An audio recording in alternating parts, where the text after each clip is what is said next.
Presiden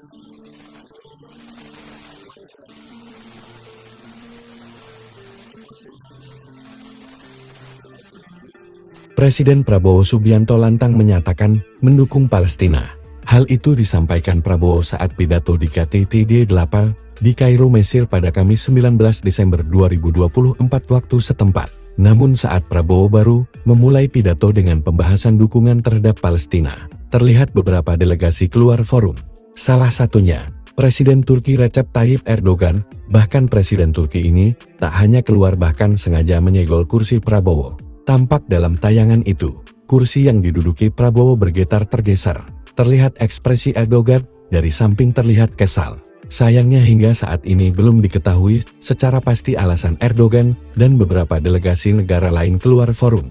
Meski begitu, Prabowo tetap lantang menyampaikan pandangannya terkait konflik di Palestina, Lebanon, hingga Suriah. Dalam pidatonya, ia meminta negara dengan mayoritas penduduk Muslim bersatu dan tidak terpecah belah. Persatuan diperlukan ketika negara-negara mengeluarkan pernyataan bersama untuk mendukung perjuangan bangsa Palestina.